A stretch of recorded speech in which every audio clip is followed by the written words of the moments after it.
In diesem Video geht es um die Review zu meinem FIU M17, den ich jetzt schon seit mehreren Jahren im Einsatz habe. Und es geht darum, warum dieses Gerät einzigartig ist und was es so besonders macht. Grundlegend fangen wir mal von vorne an. Ich habe mir dieses Gerät selbst gekauft, mit dem Zweck, hauptsächlich unterwegs und auf Arbeit Musik hören zu können. Der FIU M17 ist ja ein DAP, also ein Digital Audio Player, der darauf ausgelegt ist, portabel Musik zu hören. Aber es gibt ein Feature, das dieses Gerät besonders macht. Er ist nach wie vor noch im Verkauf, sogar leicht reduziert bei FIU. Und zum Thema Transparenz muss ich sagen, es ist mein eigenes Gerät. Ich werde von niemandem gesponsert. Das heißt, ich rede hier ausschließlich über meine persönlichen Erfahrungen, die ich mit dem Gerät gemacht habe. Genau. Ich habe ihn mir damals für den Zweck gekauft, auf meiner Arbeit gut Musik hören zu können. Ursprünglich mit AIMs. Ich habe den auch jahrelang nur mit AIMs genutzt.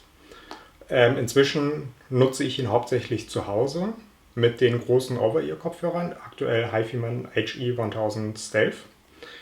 Bin ich auch sehr zufrieden und es ist ein sehr leistungsstarkes Gerät, was man schon alleine aufgrund der Größe sieht. Die Bildqualität ist absolut top. Man hat das Aluminiumgehäuse, man hat sämtliche Funktionen auf den Einstelltasten, man hat Switches sowohl für Battery als auch DC-Modus, dazu kommen wir aber später nochmal, und man hat die Taste zum Displaysperren.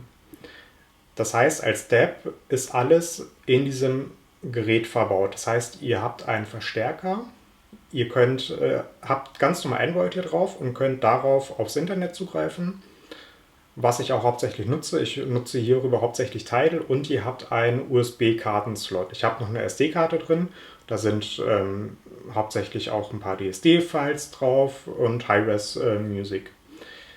Dann habt ihr auf der Oberseite die ganzen Anschlüsse.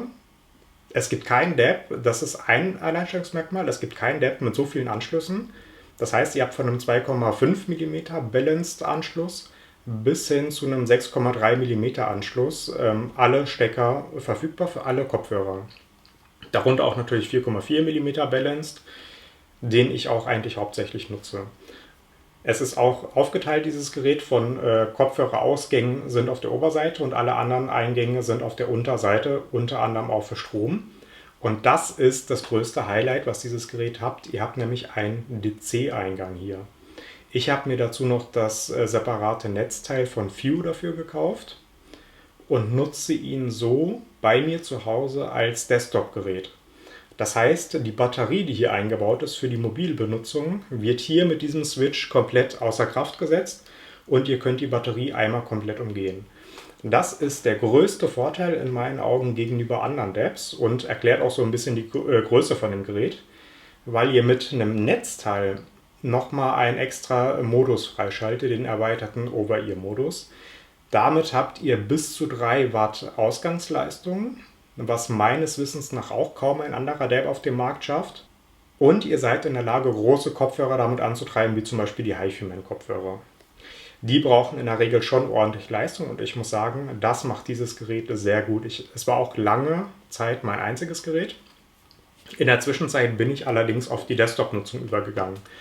Das heißt, ich habe mir noch einen Topping L90 Discreet gekauft. Den nutze ich jetzt als Verstärker oder beziehungsweise habe genutzt, weil inzwischen ist der Börsen Soloist Voyager da. Dazu habe ich auch schon ein Unboxing gemacht, könnt ihr gerne mal reinschauen und an der Stelle auch gerne mal abonnieren, wenn ihr weitere Videos sehen wollt. Und das ist jetzt meine Desktop-Lösung. Ich nutze hierfür den 4,4 mm Balance-Ausgang als Line-Out und gehe dafür mit dem iFi-Kabel über XLR in den Verstärker. Das heißt, das Gerät ist jetzt aktuell mein Streamer und mein Wandler. Er hat nämlich 2 sehr gute Wandlerchips drin verbaut, die auch sehr hochwertig sind und die liefern 1A Klang. Also ihr braucht quasi keinen eigenen Wandler mehr. Ihr habt die Möglichkeit, dieses Gerät einfach abzustöpseln und portabel zu nutzen, was ich hin und wieder mache, weil der Vorteil von Kopfhörern ist ja, dass ihr es auch mobil nutzen könnt. Und sei es nur im Haus oder zu Hause, zum Beispiel, ich habe es auch mal beim Kochen gemacht. Das ist ein bisschen Overkill-Setup, aber ihr könnt auch beim Kochen einfach die großen Kopfhörer aufsetzen. Das Ding, gut, in die Hosentasche ist ein bisschen unpraktisch, aber es geht für eine Weile, weil der wiegt auch ein bisschen was. Und dann habt ihr einfach beim Kochen genau oder fast genau dieselbe Lösung wie stationär und könnt damit eure gesamte Musik hören. Einfach mit WLAN verbunden und zack, ihr habt alles parat. Wenn ihr jetzt aber auch stationär Musik hören wollt, stellt ihr den auf den mitgelieferten Standfuß. Der hat noch einen eingebauten Lüfter, den ihr aber ehrlicherweise nicht braucht. Das ist halt ein nettes Gimmick. Aber ich nutze ihn hauptsächlich als Standfuß. Dann habt ihr unten die Anschlüsse frei, könnt darüber den Netzwerkanschluss verbinden. Und oben habt ihr dann den Line-Out-Ausgang, der dann direkt in den Verstärker reingeht. Rein klanglich muss ich sagen, ist das, selbst wenn ihr es standalone nutzt, wenn ihr kein anderes Gerät mehr haben wollt oder braucht, dann könnt ihr das Gerät auch ohne Probleme ganz alleine benutzen, weil die Leistung ist ausreichend. Wie gesagt, selbst die HiFi-Mans kann er damit problemlos antreiben, IEMs kann er damit problemlos antreiben. Ich habe es ja damals auf Arbeit überwiegend mit T-Audio Monarch benutzt und der Klang ist einfach phänomenal. Wenn ihr das Ganze noch auf ein neues Level bringen wollt, dann empfehle ich euch die App USB Audio Player Pro. Da habt ihr nochmal die Möglichkeit, also zum einen greift es auf die internen Daten zu, ihr könnt damit auf die SD-Karte zugreifen, aber diese App hat auch eine Integration sowohl von Qobuz als auch Tidal. Das bedeutet, ihr könnt einfach Qobuz und Tidal über diese App streamen, habt in dieser App aber die Möglichkeit sowohl Crossfeed einzustellen, als auch einen parametrischen Equalizer. Und das war nochmal der größte Gamechanger für mich im Sound, weil ich gerne ein bisschen mehr Bass betont höre. Da werden jetzt die ganzen Audiophilen sagen,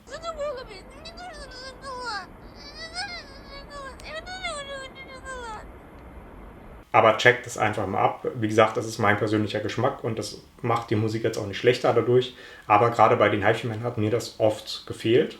Und hier könnt ihr das einfach ohne Störung oder Verzerrung den Bass nochmal anheben und kriegt damit viel mehr Leistung raus aus den Tiefen. Was gerade den HiFi-Men sehr gut tut, weil die sonst eher neutral in den Tiefen sind und sehr linear. Aber schaut es euch nochmal an. Diese App ist definitiv eine Empfehlung und war für mich definitiv auch ein Gamechanger. Das System mit Android läuft absolut flüssig und ist wie gesagt einzig und allein auf die Musikwiedergabe zugeschnitten. Es gab schon länger keine Updates mehr, was jetzt in meinen Augen nach nicht schlimm ist, weil es so sehr gut funktioniert und warum sollte man ein System ändern, das gut funktioniert. Wie gesagt, ich habe hier auch keine sensiblen Daten drauf oder sonst irgendwas. Das Einzige, was hier auf diesem Gerät drauf ist, sind Apps zur Musikwiedergabe. Das sind Tidal und halt hauptsächlich USB Player Pro. Also andere Sachen kommen hier auch gar nicht drauf. Von daher ist die Benutzung von diesem System absolut ruckelfrei und läuft super flüssig. Auch wenn ich jetzt kein großer Android-Fan bin, aber das hat ja nichts mit dem Gerät an sich zu tun, sondern liegt halt einzig und allein an Android. Dann habt ihr noch zum Beispiel die Möglichkeit, auch alles zu DSD umzuwandeln. Das macht das Gerät intern mit den Wandler-Chips. Habe ich aber gemischte Erfahrungen mitgemacht. Das heißt, manchmal ist es okay, aber manchmal kriegt ihr auch ein bisschen Verzerrung mit rein und das gefällt mir nicht, deshalb habe ich das eigentlich immer aus. Da reicht es eigentlich aus, wenn ihr entweder echte DSD-Files habt, die das Gerät bis 256 DSDs wiedergeben kann, oder ihr habt halt normale CD-Qualität bzw. was auch immer ihr für Files nutzt. Rein klanglich würde ich es fast auf Augenhöhe mit dem Topping A90 einordnen. Der Topping bringt nochmal ein bisschen mehr Bühne, aber es ist halt schon Wahnsinn, was ihr hier in diesem Gerät in so einem kleinen Case bekommt. Also klar, es ist für einen Depp groß und schwer, aber trotzdem ist es sehr portabel oder portabel genug, um es mal eine Weile mitzunehmen. Und es ist Wahnsinn, was hier einfach an Leistung drin steckt. Wie gesagt, rein klanglich ist der Unterschied zu einem Topping A90 nicht mehr allzu groß. Den braucht ihr wirklich nur, wenn ihr noch große planarmagnetische Kopfhörer betreiben wollt, wie jetzt zum Beispiel die HiFi-Man, oder ihr geht halt noch höher, wie jetzt ich auf den Börsen geupgradet habe. Das Review dazu wird auch noch folgen, aber da bin ich noch ausführlich am Testen. Und ich persönlich kenne keinen Depp, der so universal ist, gerade auch wegen diesem Netzanschluss. Das ist für mich halt das Key-Feature. Sowohl portabel als auch stationär habt ihr hier ein einwandfreies Gerät. Und wenn ihr das jetzt mal gegenrechnet, der kostet momentan, glaube ich, Listenpreis oder Preis bei FIO 1500 Euro. Was aber noch vollkommen okay ist, wenn ihr bedenkt, dass ihr damit ja auch den Streamer und Wandler direkt mit eingebaut habt. Das heißt, hätte ich jetzt nur den Topping, hätte ich da auch nochmal einen Wandler gebraucht und dann seid ihr wieder in derselben Preiskategorie. Von daher ist das für ein portables Gerät schon sehr angemessen, finde ich. Das nächste gute Feature ist, dass ihr auch einen Bluetooth-Modus habt. Das heißt, er kann sowohl Bluetooth senden, was ich jetzt persönlich nicht nutze, aber er kann auch Bluetooth empfangen. Das heißt, wenn ihr zu Hause einfach mal mit dem Apple TV zum Beispiel einen Film gucken wollt, könnt ihr dieses Gerät einfach mit dem Apple TV über Bluetooth verbinden und könnt so verzögerungsfrei den Ton von dem Apple TV auf die Kopfhörer quasi übertragen und nutzt den dann quasi auch als Streamer bzw. Bluetooth-Empfänger und habt das Audiosignal von dem Film dann direkt auf den Over-Ears, wenn ihr mal niemanden stören wollt oder einfach in Ruhe mal einen Film gucken wollt und dabei auch ein bisschen mehr aufdrehen wollt.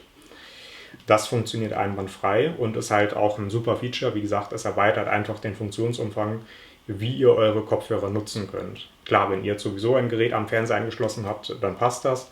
Aber ich gucke auch mal ganz gerne einen Film halt mit der überragenden Qualität von den HiFi-Man Over-Ears. Und da ist das halt echt ein Erlebnis, wenn ihr das mal macht, wenn ihr wirklich mal bewusst gucken wollt. Ihr hört Details in den Filmen, die hättet ihr sonst halt nie wahrgenommen. Ihr seid und nicht mehr sicher, ob dieses Geräusch jetzt in dem Film drin ist oder ob das jetzt real war. So überzeugend klingt das mit diesem System. Ich bin auch mal gespannt, wo da die Reise noch hingeht bei FIO, weil es gibt noch keinen offiziellen richtigen Nachfolger. Es gibt den M23, der eine von der Zahl zwar höher ist, aber eine günstigere Alternative darstellt und auch keinen eigenen Netzwerkanschluss hat. Und es gibt den M15S, der aber eher so der kleinere Bruder ist und auch keinen eigenen Netzwerkanschluss hat. Das ist, wie gesagt, das Alleinstellungsmerkmal, was es nach wie vor hat und warum dieser Depp wahrscheinlich auch nach wie vor noch im Verkauf ist. Ich bin mal gespannt, wo da die Reise noch hingeht. Aber sonst auch Thema Verarbeitungsqualität. Ich meine, ihr seht es auf dem Video. Große Gebrauchsspuren gibt es hier noch nicht, obwohl ich den jetzt wirklich intensiv in der Benutzung hatte. Aber das ist ein absolut solides Gerät und hat bisher auch noch keine Macken gezeigt oder irgendwas. Und wie gesagt, das ist alles persönliche Erfahrung. Ich habe jetzt hier kein Geld dafür bekommen oder ein Testgerät. Das ist, wie gesagt, meine persönliche Einschätzung und mein eigenes Gerät. So gesehen, wenn euch das Video gefallen hat, lasst gerne ein Like da und folgt mir auch auf dem Kanal. Da werden dann weitere Reviews folgen. Und dann sehen wir uns vielleicht bald wieder. Ciao!